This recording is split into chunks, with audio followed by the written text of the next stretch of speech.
Okay, this is lesson 4.6. Notice that the assignment is every other even, so please don't do them all. Now,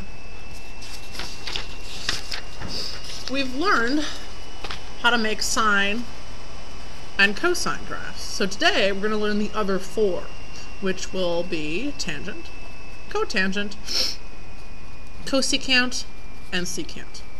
Now the good news is these are easy to do as long as you know how to do sine and cosine. So here we go.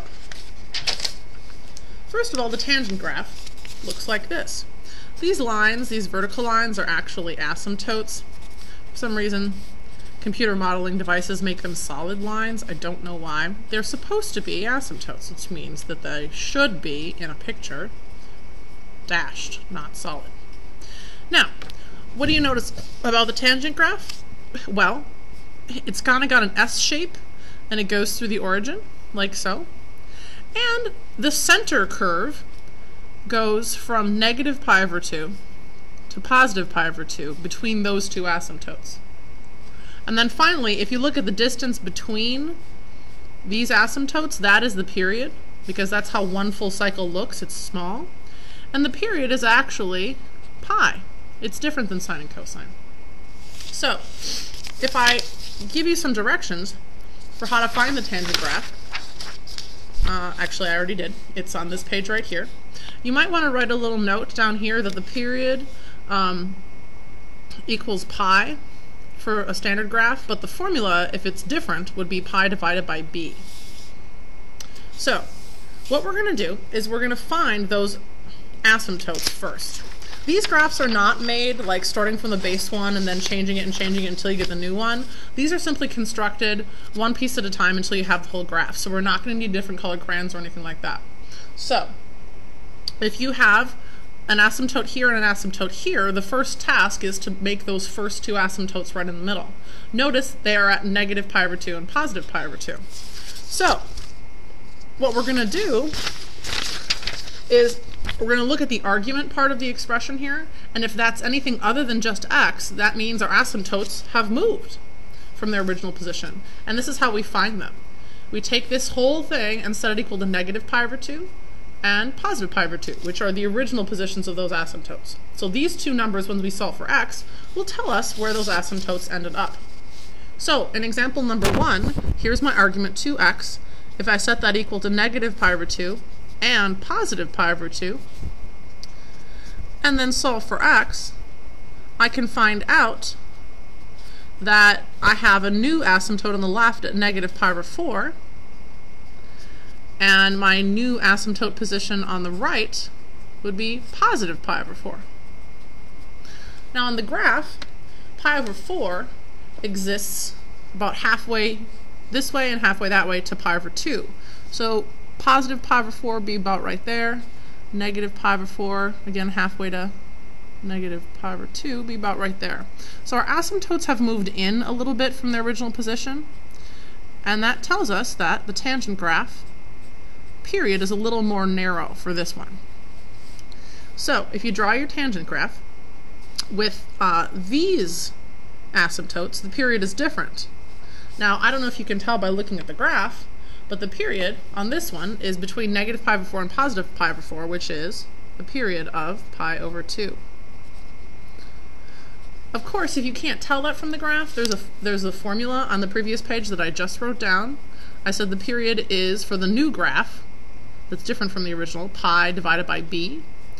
And in this case, b is 2.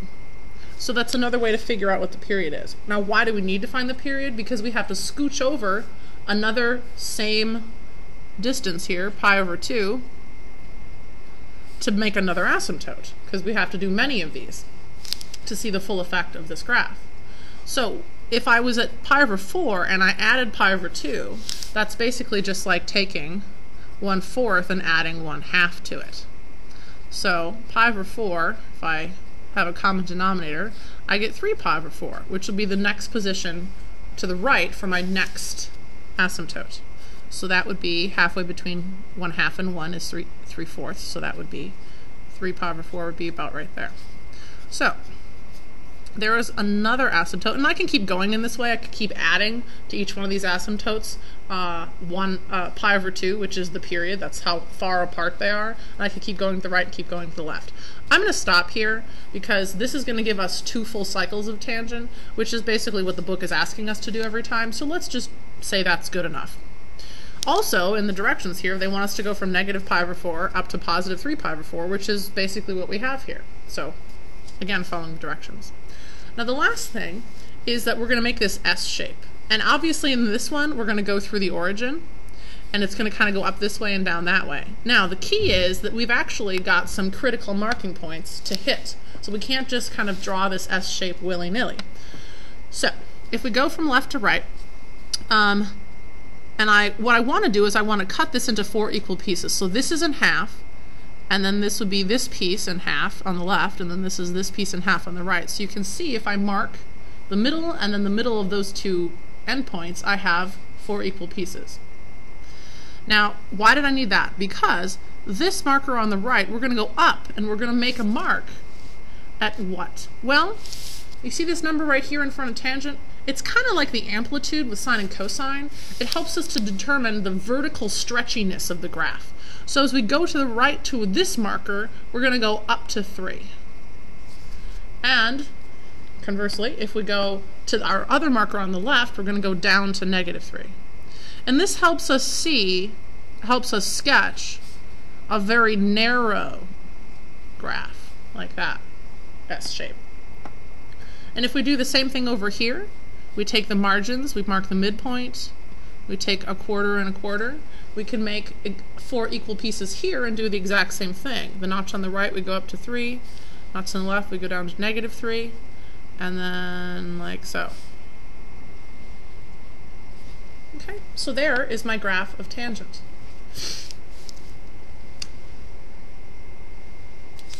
I'm going to do one more with you.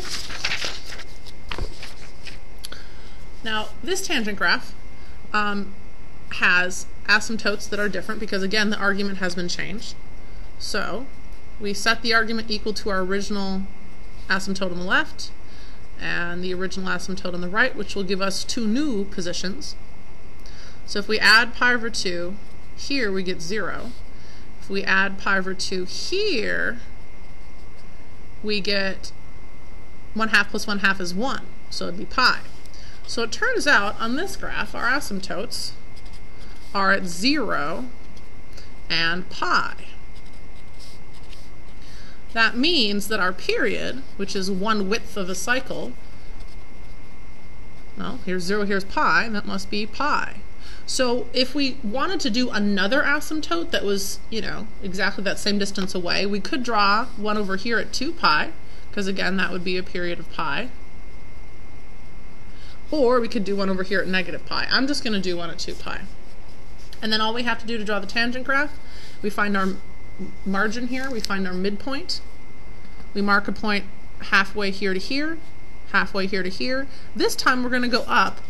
Well, what's the amplitude here, or what we used to call the amplitude? Well, there's nothing there, but technically it's the number 1.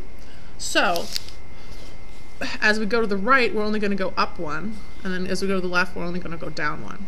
So this is clearly a much wider graph than we had before. And if I repeat that over here, marking my middle, marking my quarter marks here, again, this would be up 1.